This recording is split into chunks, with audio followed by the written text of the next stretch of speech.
अभी तक हमने विक्टिम को पढ़ा, अब हम विक्टिमाइजेशन का प्रोसेस पढ़ेंगे कि विक्टिमाइजेशन का प्रोसेस जो है वो किस तरह के प्रॉब्लम लेकर आता है। यानी हमने क्रिमिनल जस्टिस सिस्टम में 3 चीज़ें जो बेसिक पिलर्स हैं, उनमें पहला विक्टिम है, और दूसरा विक्टिमाइजेशन का प्रोसेस है या क्राइम का होना है, और तीसरा उसके ऊपर रिएक्शन है। तो ये बेसिकली है। इस जो विक्टिमाइजेशन है, जहां हमने डिस्कस किया कि सोशल साइकोलॉजिकल प्रॉब्लम लेकर आती है, बल्कि काउंटर रिएक्शन एक वायलेंस का क्रिएट करती है, और विक्टिमाइजेशन का भी एक प्रोसेस बनता है। वहाँ स्ट्रेस एंगर इम्पोर्टेंट है, और एक इंडिविजुअल जितनी भी स्ट्रेस एंगर से गुजरेगा वो दूसरों से इंतकाम लेने की कोशिश करेगा। एक बात जो इम्पोर्टेंट है वो हमें जहन में रखनी चाहिए कि विक्टिमाइजेशन के प्रोसेस का सेंट्रल जो पिलर है वो रिवेंज है, कि एक इंडिविजुअल फौरी तौर पे रिएक्शन के तौर पे रिवेंज लेना चाहता है।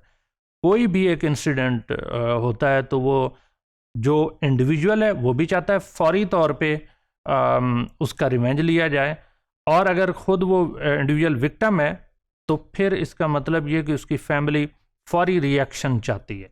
लेकिन जो क्रिमिनल सिस्टम है वो बहुत स्लो होता है। मैं यहाँ एक और चीज़ भी ऐड करता जाऊँ कि सोसाइटी भी और कम्युनिटी भी फौरी रिएक्शन डिमांड करती है, लेकिन इतना फौरी रिएक्शन जो है वो क्रिमिनल सिस्टम की तरफ से नहीं आता या सोशल जस्टिस सिस्टम की तरफ से नहीं आता। इसकी वजह से सोसाइटी के अंदर स्ट्रेन, ओवरऑल एक एक्सपेक्टेशन का जो लेवल है वो ब्रेक होता है, तो उसके रिएक्शन के तौर पे स्ट्रेन बढ़ता है। लोग कन्फ्यूजन का शिकार हो जाते हैं, यार ये एक इंसिडेंट हुआ लेकिन हमें इसका इंसाफ नहीं मिला। चूँकि इंसाफ नहीं मिला तो ये जितने भी पेनल इंस्टीट्यूशंस हैं ये इररेलेवेंट। इसका मतलब ये है कि जो पेनल इंस्टीट्यूशंस हैं उनकी जो क्रेडिबिलिटी है वो क्वेश्चन होती है, और बहुत कम लोग होते हैं कि जो सिचुएशनल विक्टिमाइजेशन को अंडरस्टैंड करने की कोशिश करते हैं कि सिचुएशनल विक्टिमाइजेशन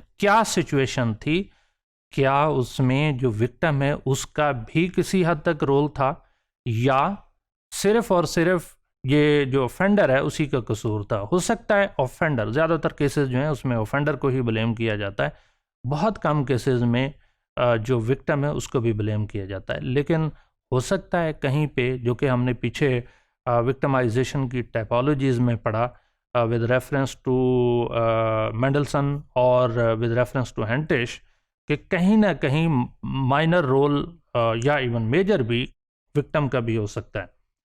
बाज़ सिचुएशन के साथ, इसलिए क्राइम सिचुएशन बहुत इंपॉर्टेंट। दूसरी जो इंपॉर्टेंट चीज़ है कि क्या वो प्लान्ड विक्टिमाइजेशन है, वो सोची समझी, अनइंटेंशनल तो नहीं थी ना।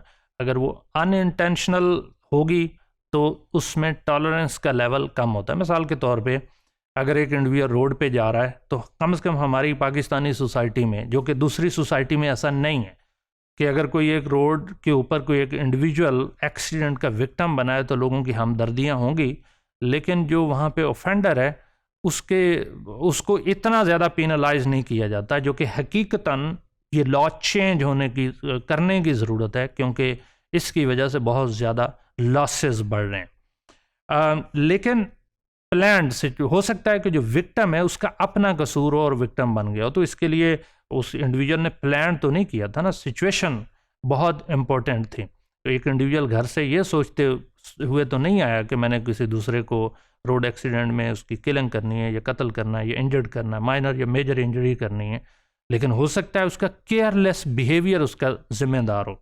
तो हमें यहाँ अंडरस्टैंड करने की ज़रूरत है कि विक्टिमाइजेशन के प्रोसेस में ओवरऑल गिवन कंडीशंस क्या थी, उसको सामने रखते हुए हमने डिसीजन लेना होता है। अब इसमें विक्टिमाइजेशन में, जैसे मैंने किसी हद तक पहले भी बात की कि ऑफेंस बाय मिस्टेक है। रोड एक्सीडेंट की आप एग्जांपल जहन में रखें तो आल्दो पाकिस्तान में बहुत ज़्यादा ऐसे केसेस हैं और बार बार बढ़ रहे हैं, लेकिन उसको आज तक सोसाइटी ने रियलाइज़ नहीं किया कि हमने इसको मेजर ऑफेंस डिक्लेयर करना है। Pathetically and really unfortunately Pakistan की 72 ईयर्स हिस्ट्री में आज तक there is not a single conviction यानी किसी एक इंडिविजुअल को रोड के ऊपर सज़ा दी, माइनर तो होती हैं पेनल्टीज़, लेकिन कभी आज तक पाकिस्तान की तारीख में कभी मेजर पेनल्टी नहीं दी गई। और उसकी वजह से आज भी इसको ऑफेंस, अगर आप पॉपुलर कल्चर में देखें, लोगों को देखें, तो वो इसको मेजर ऑफेंस डिक्लेयर ही नहीं करते। वो कहते हैं हाँ बस अल्लाह ताला की तरफ से ऐसा लिखा हुआ था। हम अल्लाह ताला की या लॉ ऑफ नेचर को चेंज नहीं कर सकते, लेकिन अब आप कंपेयर करें बहुत सारी दुनिया के ममालिक के साथ, तो हमारा जो मोर्टेलिटी रेट है रोड्स के ऊपर वो बहुत हाई है और उसकी रिपोर्टिंग उतनी ही कम है। और उसकी वजह से जो इकोनॉमिक लॉस होता है या सोशल लॉस होता है या फैमिली की कास्ट है वो बहुत ज़्यादा बढ़ती जा रही है, लेकिन हम आज तक उसको ऑफेंस बाय मिस्टेक लेते हैं। लेकिन वो सोसाइटीज़ जहाँ हाई लेवल ऑफ मोटराइजेशन है वहाँ पे लॉज बहुत ज़्यादा हैं और सेफ्टी गार्ड्स उन्होंने रखे हैं, व्हीकल स्टैंडर्ड्स मेंटेनेंस रखें, तो वहाँ वो कहते हैं कि 5% चांसेस हैं कि जो इंडिविजुअल की मिस्टेक हो and that must be punished. 95% या तो इंजीनियरिंग डिज़ाइन है या ओवरऑल इंफ्रास्ट्रक्चर है, उसका रोल बहुत ज़्यादा है, लेकिन हमारी सोसाइटी में उसको उस तरह से नहीं कंसिडर किया जाता। फिर कुछ होते हैं ओकेजनल ऑफेंडर के, ओवरऑल जो गिवन एनवायरनमेंट है उसके अंदर एक इंडिविजुअल बाज़ औक़ात ऐसी कोई मिस्टेक कर देता है, वो हैबिचुअल, अगला हम देखेंगे हैबिचुअल वो नहीं होता है कि इंडिविजुअल बाय मिस्टेक उससे कोई गलती हो जाती है या किसी वजह से सम टाइम मौका मिला सर्वेलेंस काम में वायलेट कर ली। शॉप लिफ्टिंग उसकी एग्जांपल है कि जिसके अंदर जो है ना इंडिविजुअल बाय मिस्टेक या बाय प्लान कभी कभार चीज़ें शॉप लिफ्टिंग कर ली, या बाज़ औक़ात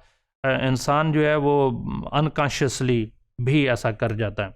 और अगला है हैबिचुअल ऑफेंडर्स। अब हैबिचुअल ऑफेंडर्स कौन से हैं कि वो ऑफेंडर्स जो विक्टिमाइजेशन के प्रोसेस में ये अंडरस्टैंड करने की ज़रूरत है कि कुछ लोगों की हैबिट डेवलप हो जाती है, वो चाहते हुए या ना चाहते हुए भी कोई ना कोई ऑफेंस कर जाते हैं जो उनकी पर्सनैलिटी ट्रेट का हिस्सा बन जाता है।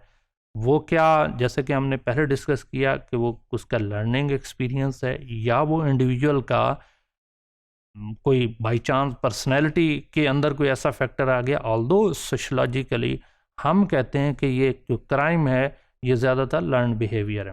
फिर उसके बाद ऑर्गेनाइज्ड गैंग जो हैं, क्या ऑफेंडर ने खुद से कोई ऐसा बनाया है, गैंग्स बनाए हुए हैं जो विक्टिमाइजेशन के प्रोसेस को बढ़ा रहे हैं या विक्टिमाइजेशन के प्रोसेस बाय प्लान्ड है, और वहाँ पे लोग जो हैं वो सिचुएशनल जो ही कोई मौका मिलता है फौरी तौर पे ऑफेंस करते हैं। तो यहाँ हमने देखा कि विक्टिमाइजेशन का प्रोसेस ओवरऑल सोसाइटल कंडीशंस भी हो सकती हैं और एक इंडिविजुअल के पर्सनल सर्कमस्टांसेस भी हो सकते हैं।